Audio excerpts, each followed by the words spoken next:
Good morning. I guess it's afternoon now in the East Coast, but certainly an hour ahead Atlantic Standard Time. This is our Resilience Roundtable for the month of December already. And as you can see, my house is set up for December. Um, I am joined this month by Steve deBlasio, who I'm going to let him explain his background, but I first met Steve in New Jersey, and this came up actually in a work meeting a couple hours ago on Hurricane Sandy, which was what, 2012, around then. And it was the first major rollout of the Interagency National Disaster Recovery Framework. And for US EDA, I led the econ sector.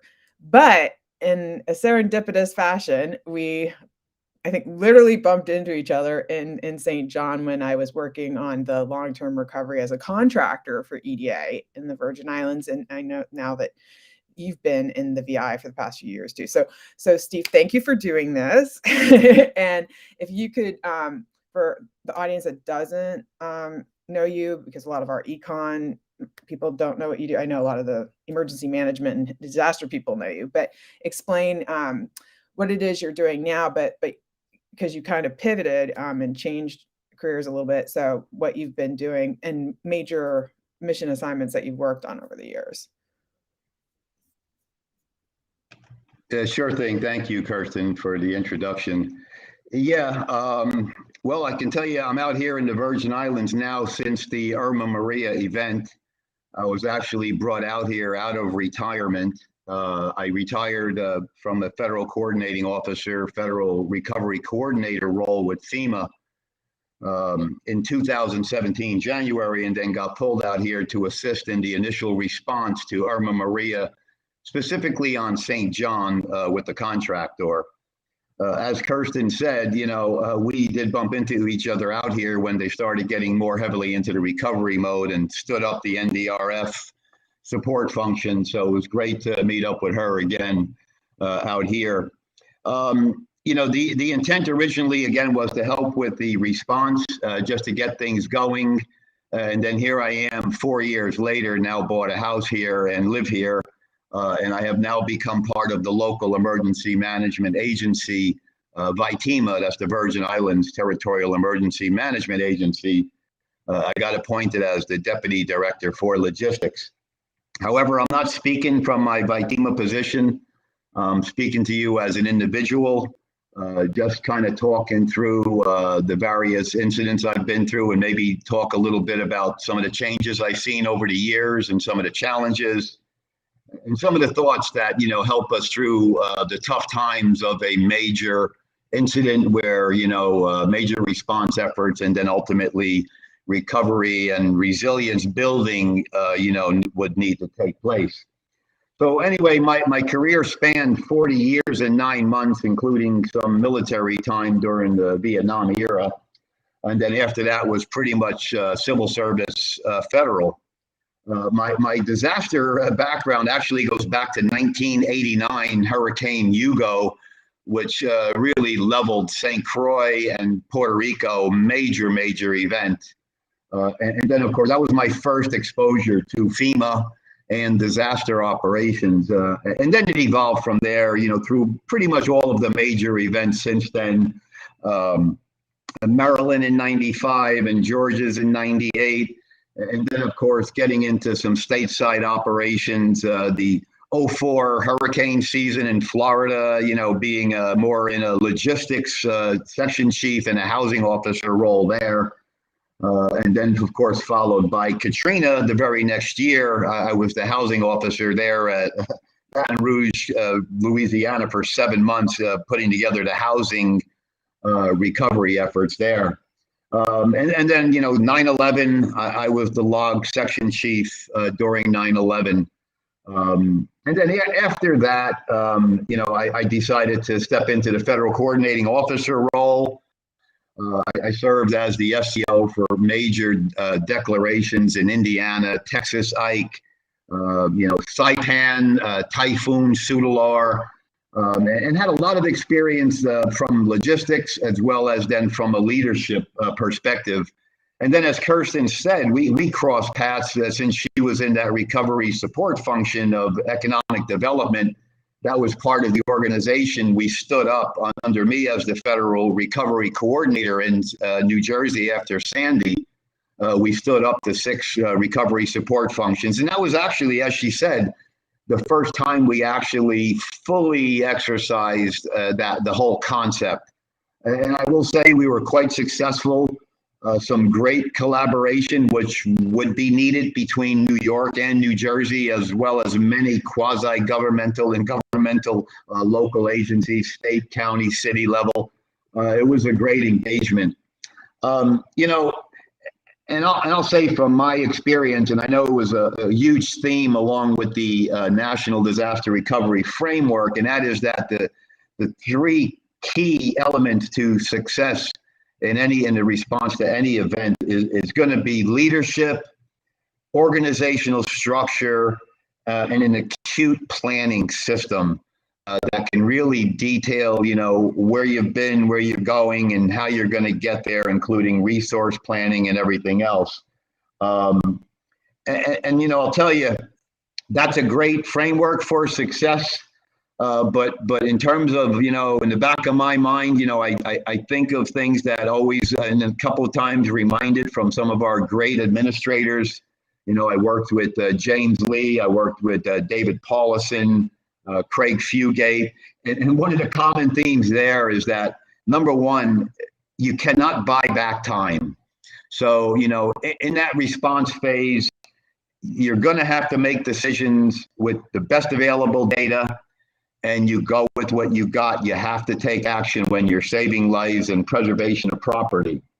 The other thing I will say that is a great theme and has been more and more utilized as the years have evolved and as the NIMS and ICS structure came into play.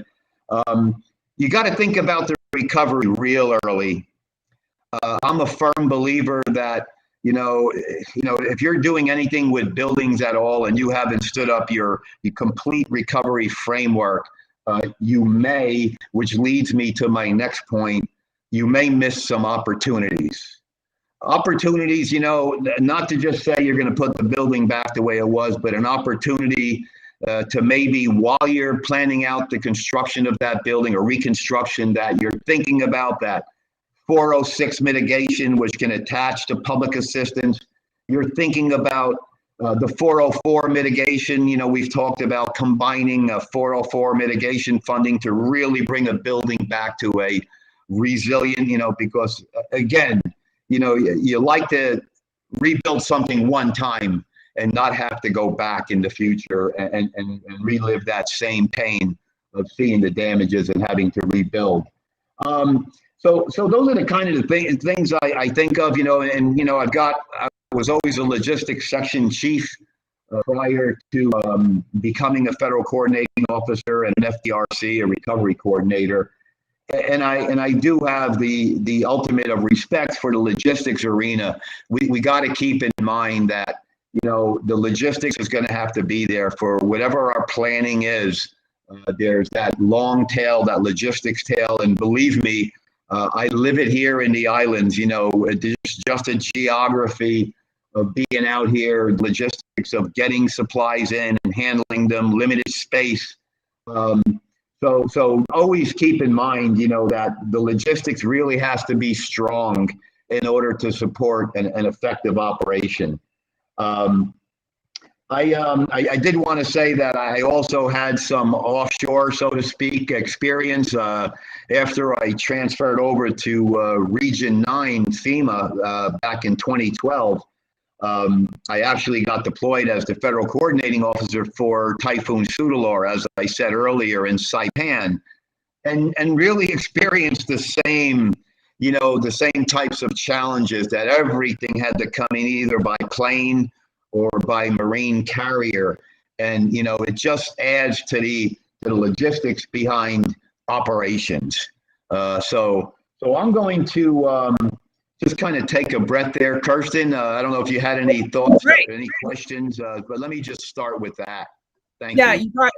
Thank you for all that. I mean, you brought, first of all, the depth and breadth of your experience. I mean, it's sort of like, I can just keep talking to you forever. Every time I feel like I'm a sponge absorbing everything every time we talk.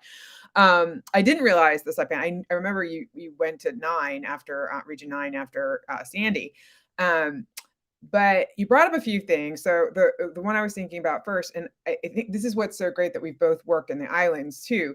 Um, People make fun of me because I'm so fair. I'm not an island person, but I love working in islands because, to me, from an academic perspective, they make great pilots because anything that happens in an island environment, it it you're going to be able to duplicate that. So, for example, the logistics is going to be a problem in any disaster. So, if you're able to figure out ways to work with it in a place like the VI, those can be best practices and tools to implement stateside, because you don't being isolated, like you said, you have to fly everything. People don't realize how hard, like I'll get the question I'm sure you get too is, why are there so many potholes? Well, what do you need to fill a pothole? I mean, there's a lot of things that actually take place, and you have to bring it all on island and so on and so forth. So I think that the logistics, and that goes back to the big econ thing now, is supply chain, which was easily, you could see that in the island. So you could see what happened with the pandemic stateside. All of that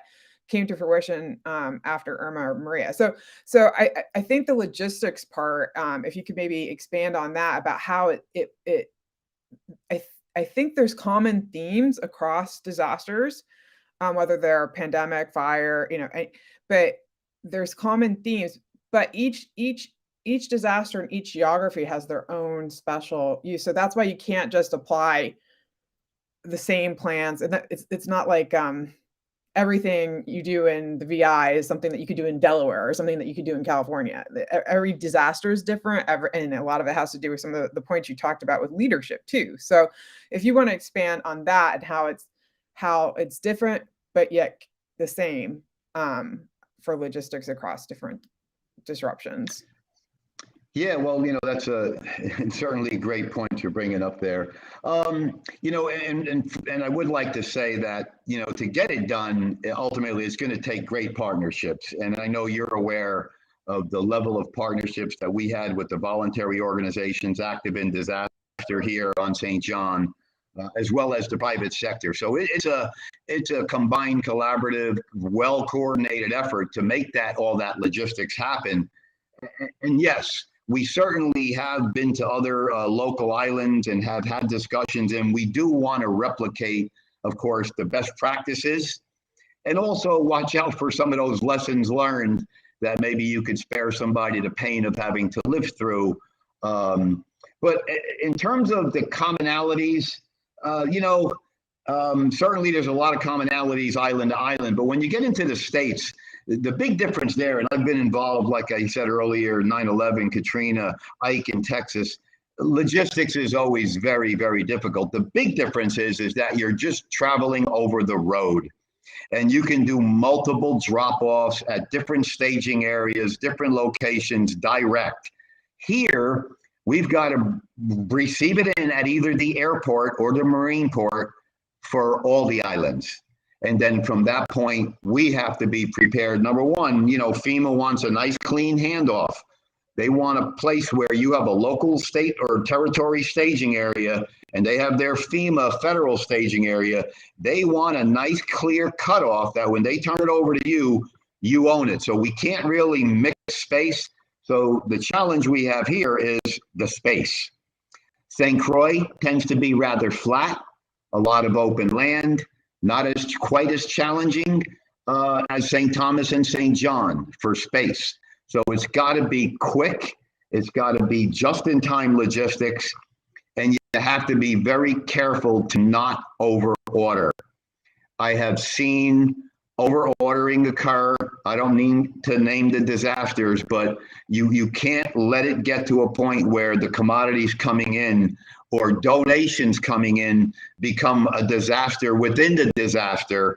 And again, then you're going to lose time. And like I said earlier, you can't buy back time. You need to get these goods where they need to be, when they need to be there, and you need to get a regular cycle of replenishment. So is it similar here to the States? Sure. The end goal is to make sure that that pod or that shelter has everything they need to support the constituents there that next morning. That's common. How it's going to get there is very challenging out here. I believe more challenging than in the States. Again, just because you just can't send a truck, not even between the islands. We have no connectivity between the islands. Even St. John, which is part of the St. Thomas district, if the ports are down, there, the Marine port is down, there is no airport. So all you would have to get commodities from St. Thomas to St. John would be rotary wing or a boat. So anyway, those are some similarities, but also some major challenges that you find when you're out on a remote island somewhere trying to get commodities. And just do anything really, right? So I think that was something that came up with St. John. Now, again, I'm going to add on to this in a second, but when I was talking to people in St. John, they said one of their biggest concerns was they weren't able to get food because they're just to the point you raised about being able to transport back and forth. So of course there were everybody had the issues with stuff, but unlike St. Thomas or St. Croix, they weren't even able to get food across. So I think sometimes we lose that perspective stateside that things can happen because they are isolated, even though it's a 15-minute ferry ride, if they can't go back and forth for a number of reasons. But that leads me to something that I've been talking about now for the past couple of years, well, since the pandemic, because people who don't work in disasters, and now everybody is, right? So I've been trying to educate people on, and you may disagree with me on this, I don't know, but like I feel like there are phases, like that FEMA curve phases. Like, so you have the incident, you have response, you have recovery, and then I add in my own chart, resilience and mitigation and exercises for that. But I mean, response is different than recovery. Response to me is like the emergency room, like where you go in and just life-saving efforts. And then recovery is embracing that long-term, to your point about buildings and thinking about mitigation. I'm always thinking about leveraging funding and thinking about like, how can you reinvent your community to be more resilient from an economic perspective going forward? So you're not relying on tourism only, maybe using this as a way to diversify your economy. So I'm always looking at this as a positive, like how you can improve, but they are different in my mind. And I think the challenge with the pandemic has been that we've been in a response mode for so long. I think now we're in that recovery. And I know that you brought up when you first started talking that you need to start thinking about recovery right away. But to me, they're two different groups. Like you have that response group who's dealing with the immediate concerns, but then you have the recovery group who's working with them, of course, but they're looking at the long term, like how once we get out of this, and how can we improve ourselves for the next one so that we don't have to go through this again. So have you? And I know you're in the islands, but have you felt that you've needed to kind of educate people that way about this, or do you have a different opinion on that? Oh, Kirsten, no, I'm spot on with you on that. And I know exactly the curves you're talking about. That big curve in the beginning, the high point for response. But before you get into the end of response, you've already begun with the recovery folks. That was the key point you brought in. It's not the response people looking at recovery. It's bringing in the recovery folks so that they can engage early and start visualizing those opportunities for, like you said, other agency funding, mitigation funding, all the various sources of funding that can make a project, when it's done, be more resilient. And yes, so response will phase out, but by the time response phase out, recovery should be well embedded in. Again, because again, that's how you will avoid missing those opportunities to build back better. And you're not losing time trying to reinvent the wheel. And that's another key point, Kirsten. You didn't mention it, but we talked about it even in Sandy. And that is the handoff of all that information from operations, what they experienced, the discussions they had with the local partners, the historical information that they have. You need to capture that and carry it into, that's the building blocks of what's going to be the recovery program. So if you engage while a response is still there, you're going to have a better chance of capturing that data. So it's not a cold handoff and you're basically starting all over again. You know, one of the things, and you probably will remember, you don't want to inundate the locals with constantly getting visits from, okay, I'm from EDA. Oh, I'm from FEMA. Oh, I'm from the General Services Administration. Oh, by the way, I'm a county guy, here just to see how things are going. They're constantly inundated. We need to combine those efforts so that we don't become a distraction to those responders. Because again, if they're in response mode, you want to talk to them about recovery, it's difficult, and it gets worse and more difficult if you keep hitting them with different people at different times. So one of the things that we tried to do was to get in early, have those discussions, but do it collaboratively, do it together, multiple recovery support functions, bring in someone from ops, bring in someone from planning, and have one meeting where you discuss all the points. Otherwise, their eyes will just glaze over and you lose them. You will lose them, and then they begin to lose confidence in the system, which really can work. Go ahead. And that's the thing. A lot of these places I've seen it. I thought, I got to be honest with you, working under you in Sandy, I was probably spoiled because I thought, oh, this is how it's done, And and first of all, talking about meetings, you were the first person I had a meeting with where you would do stand-ups, and it was an actual stand-up, and we all stood up in the room, but everybody got that information, and they were daily meetings, and we got all the information out, and it was done, and we went on with our day. So just as a leadership meeting type of thing. I mean, I'd never been through that before, I guess, but I now use it when I can. But that coordination of information, what happens is that even with surveys, even if they're digital surveys or emails or news, they get survey fatigue, they get meeting fatigue. And then they start to get irritated. I'm going to watch my language, so, but they get angry, and then they don't want to get involved anymore. And especially down in the Virgin Islands, since they have such a small population, the same people were getting asked to come to this focus group or to come to and then the flip side of that is then you're getting a skewed view of certain people who are able to participate, or are able to deal with all that fatigue. And it's not just the government, because what happens is you end up having the business chambers and industry groups and nonprofits from stateside coming in and wanting to help. And it ends up being a burden, right? It needs to be a coordinated messaging campaign right away too. Yeah. Yes, no doubt. And Kirsten, you hit on one point that, does concern me a little bit right now, and that is the burnout. I don't know anybody who might be watching this, your engagement with COVID, but since I came to Vitima in 2020, I feel like I have been in response mode. This week, Kirsten, we just signed off and approved our 100th IAP for COVID. 100, and it wasn't every week originally.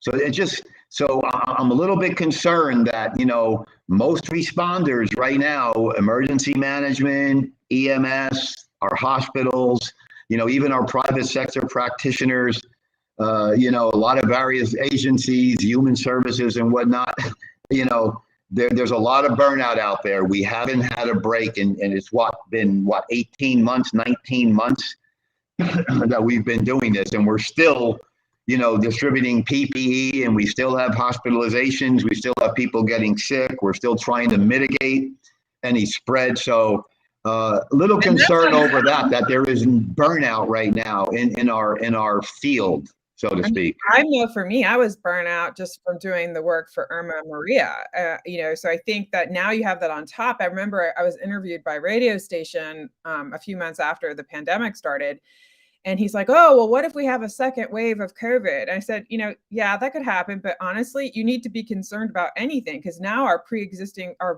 vulnerabilities have been highlighted. It's not going to take much.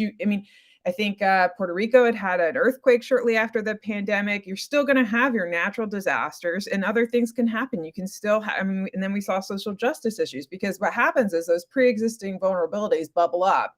And even though they didn't happen because of the pandemic or the incident, you now are forced to deal with them.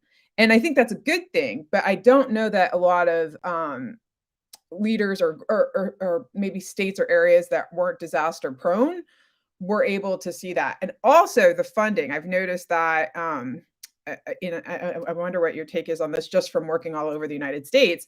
A lot of places are not familiar with disaster supplemental funding. And what do we had? We had, not that it was Stafford, but we had CARES Act, we had ARPA, and now there's an infrastructure bill. Granted, they're not all directly related to the pandemic, but a lot of places have never had to deal with that supplemental funding, let alone work with FEMA. So I know that you're in the VI right now, but you've worked all over. Do you see that being a challenge too? Well, if I heard you correctly, I mean, the challenge you feel is going to be just to be able to handle this influx of funding. What it's going to involve: cutting, permitting, RFPs, solicitations, architectural work. I agree with you 100%.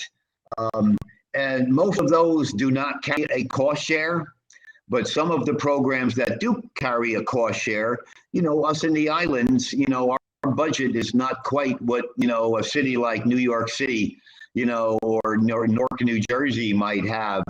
So there's the capability, and there's also the staffing. You need staff. So at least from an island perspective, and it's not unique to the Virgin Islands, it was the same thing in Saipan, and I see the same thing in any other islands I've worked with, including Guam and Puerto Rico. You don't have the bench strength, to handle that. So it becomes a challenge. But lately, I have seen a tendency towards a lot of contracting. There are a lot of contractors that will come in and utilize those grants to fund their work, as well as to get the work done for the locals. So I think a good balance of that, what's needed, could be a good thing, no doubt. It could be a necessity, bottom line. Otherwise, like I said, some smaller communities just can't handle that. They don't have the strength. And they do need outside support, like people like me, right? But and we don't have to say any names, and we will not. But we've seen, these bigger companies who come in and do a lot of this work around the country, and the communities hire them because they're big and they have a name and a reputation. There's a lot of small groups like me, and this isn't a shout out for me. I'm just saying it's been hard to navigate with the pandemic for groups, smaller, boutique consulting groups, when you're competing with these huge companies. There's no, and then you see the results. All they're doing is, in many cases, just checking the boxes or expanding their scope and getting extensions, and it's just disappointing, because who loses out is the community, and then also the federal government, because typically they're the ones funding. And obviously, I'm coming from a planning perspective there, not infrastructure, but I think it's true for that too. So I mean, it's a double-edged sword with the contracts. Yeah, you're right. And, just from an island perspective, I feel that the administration here has done a great job. They created the Office of Disaster Recovery, and we've actually got some folks that really keep an eye on things, the costs that come in, making sure everything is within scope. So we've got a great process, but again, it's slow. It's a tedious process, takes a lot of patience, and like you said before, it engages many different agencies, and a lot of the local government entities just are not familiar with that. They're not confident in how to navigate that roadway, that map to success. And that's where the contractors, be they big or be they small, like you said, smaller contractors can come in and give a little bit more of a personal touch. But these are big contracts. And sometimes the smaller guys and gals don't have the wherewithal to even get out there and get their name out on top of an RFP or, a quote. But yeah, it works, but it does. My point being, you do need to manage that. You need to manage it and make sure that you're getting the best bang for your buck. The work is getting done, and they're living up to the expectations of the contract for what was quoted. Yeah, and I wasn't just talking about the VI when I was bringing up. I mean, I'm seeing it across the. I wasn't thinking about any specific group down there. I was thinking about in general how we've worked different disasters, and it just kind of, grinds my gears, I guess is the term, right? Where I'm just, I see some of these things, but I think that a lot of these communities now with COVID, and I am seeing this because a lot of them received Treasury money through ARPA, and they're looking at other federal agencies for ARPA money. They got CARES Act money. They don't have the capacity, the local capacity, like you mentioned, ODR down there. They don't have that framework or that governance structure set up for oversight, for procurement, for just even coordination about, okay, the housing authority is doing this, the economic development authority is doing this, so, having that oversight or even conversations. It just doesn't occur. Like, for example, I mean, I'm in Delaware and there's not an Office of Resilience here. I mean, Right. and it's the entire state or city or county. There isn't a resilience officer or anything. So that's becoming more of a thing. I think that people are seeing that, but yet again, it's something that needs to be established. But there are best practices out there that we've learned. So, And I would say that what they've done here would be a best practice. The way they built that out quickly, it's been very successful and helpful because I'm actually now an applicant as Vitima. I've got projects going on, so I engage with them and I see the review. I'm actually living it from a local government level, which I never did before. And we're getting things done, but it's you got to keep your nose to the grind, no doubt, no doubt. Yeah. Yeah. The other thing you brought up earlier was data. And then and this was something I did learn, and this is not the territory's fault. So I want to make sure I say that. But what I did learn down there has impacted me in the work that I do, which of course is very data. Everybody says data driven for economic and for outcomes of your grants. Down there, because it's a territory and it's an island, so unlike Puerto Rico as a commonwealth, the Census Bureau does not do the same amount of data collection because it's small population-wise. There's not a lot of data that you find stateside. A lot of the private companies that do data don't have that down there either. So you're limited with the actual data at your disposal, and the data that you do have, most times that I found while I was working, and I'm still doing some work down there, it was either out of date or irrelevant, or then you find out how it was collected and it wasn't collected in a way that would be appropriate for what you're trying to prove. So we had to be creative and work with economists at RAND and statisticians, and that was through FEMA, to try and figure out, okay, and even the federal agencies, maybe it's not a publicly available data set that they have, and find that data and extrapolate from it as the best available data to try and figure out how we can look forward. But I say all this in a long-winded fashion because stateside, obviously they do have all this data, and it's at the click of your finger, you go boom, boom, boom. It's very easy. But I've learned that you don't want to be data driven. You want to be data informed, and because you don't want to be driving all your decisions just based on the numbers, because you don't know where that data is coming from. So yes, of course, it's important to look at the data. Don't get me wrong. But I think having that qualitative, and you were talking about that earlier with the leadership and collaboration and that aspect comes to try and get that qualitative information about what is actually happening, and going out there on the field. That's why we spend so much time on site, right? From our homes, so that we can see what's actually happening. So I guess I wanted to get your feedback, because you did mention data. Like, I know we use data in different ways, but how your approach to data. Well, the bottom line, Kirsten, is there's going to be transition.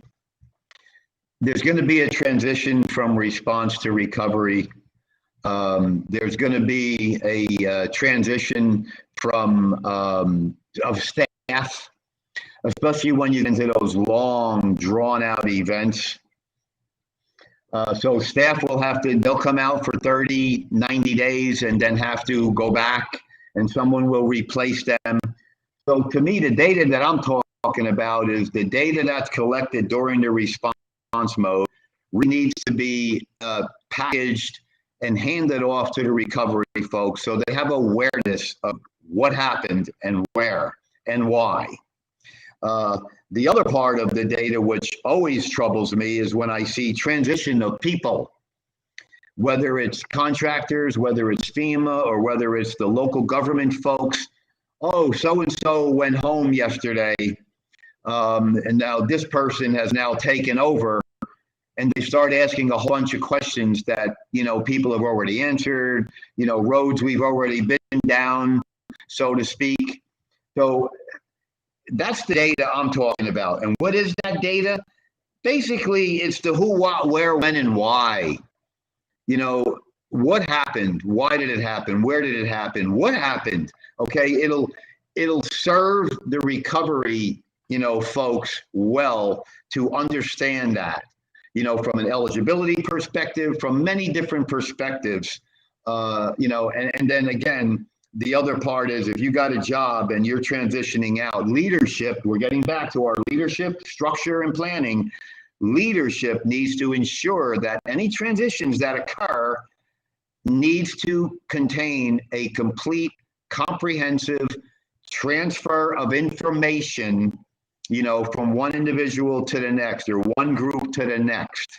So that's the data I'm talking about. What specifically it is, again, it's the who, what, where, when, and why. No, that's huge. And that's how at least my work, and there are a number of people were like this. We would have mission assignments, and they would have to be extended. So we would be if the mission assignment hadn't been re-upped, we would go home, and so we would always write a transition report because we never knew when we'd be coming back.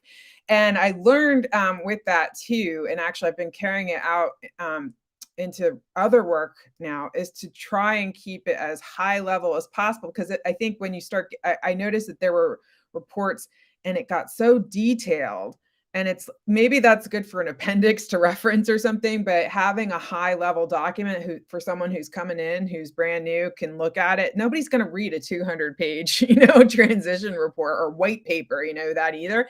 I think having high level documents, it's exactly like even just a contact list. It sounds silly, but even simple things like that, knowing who is your main point of contact for Blue Economy, who's your main point of contact for that. Again, I know we have different groups that we work with, but yeah, and all of that, also would include where's the data, where's the file. So you don't need to include all the details in the transition paper, so to speak. You're right, keep that at a high level, but also referenced in there should be the file structure. So if you're looking for something on this particular city, with this particular problem, with this particular building, there's where you're going to find it. So make sure that the data is well structured and organized and accessible to those who need it. So we don't go out there reinventing the wheel.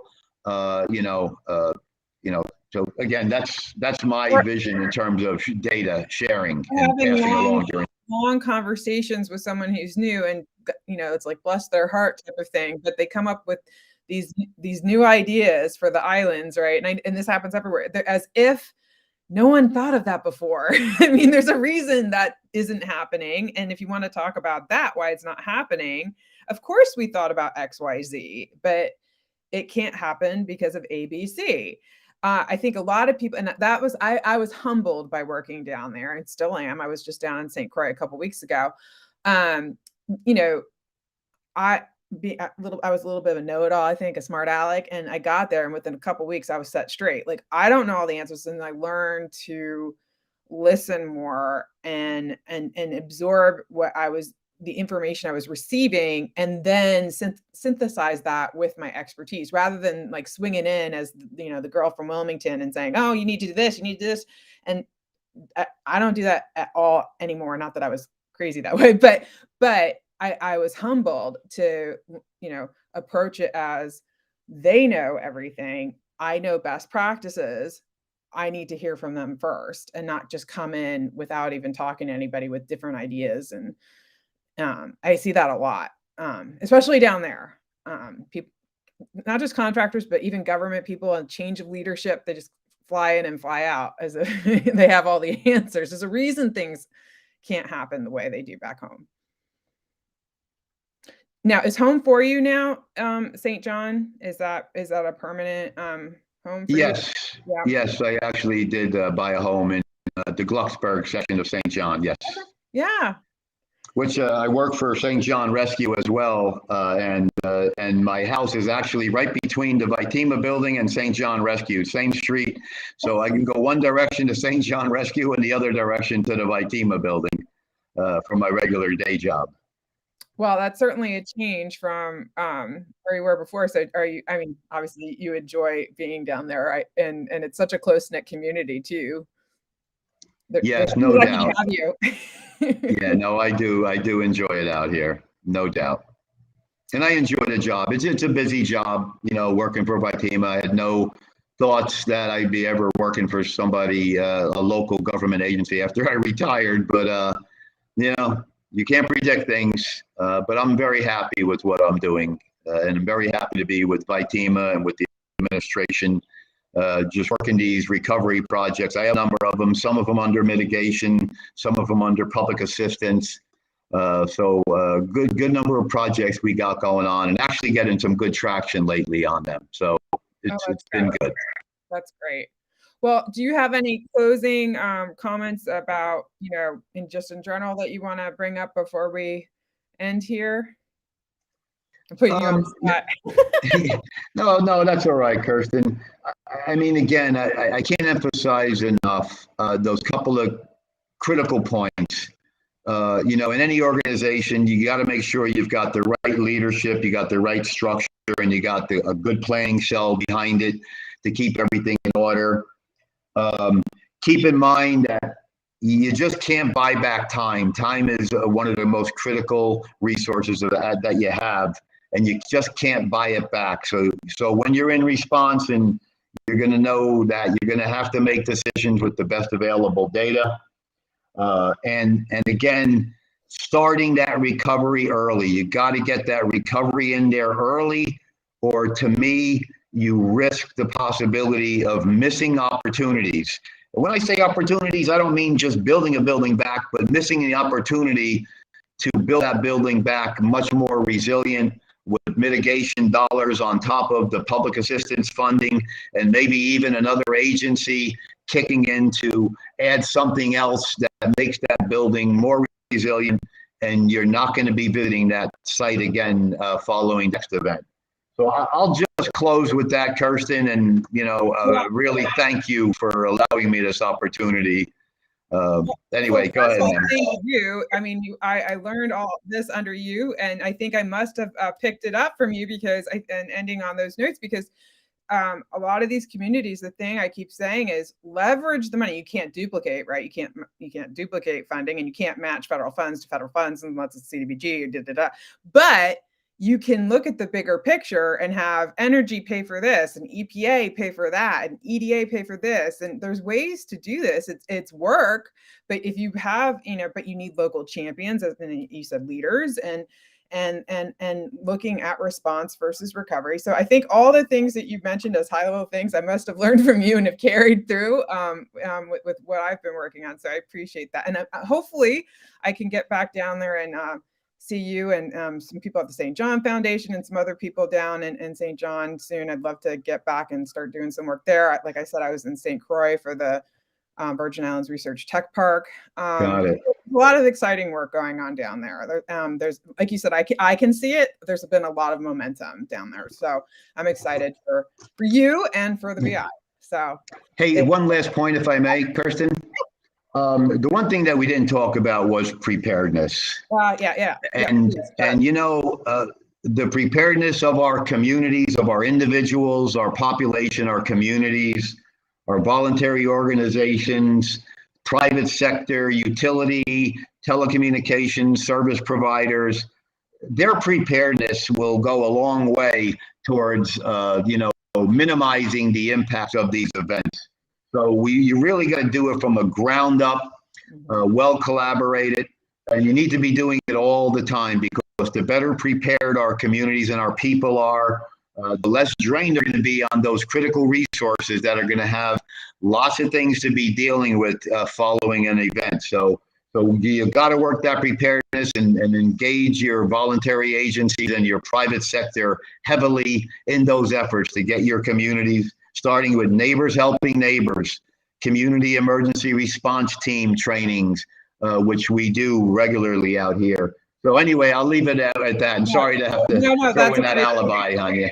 No, we should have said that. I mean, but that's the other thing. There's so much to the different aspects of recovery. And part of that is that preparedness. And sometimes people confuse that with mitigation. I mean, they obviously are related, but a very important point. So thanks for making sure that we mentioned that. So, all right, well, we're going to end this now, but thanks everybody for listening. Feel free to reach out with comments below and reach out to Steve or myself if you have any questions. But thank you so much, Steve. We'll talk to you soon. You're very welcome. Look forward to seeing you. All right. Bye-bye now.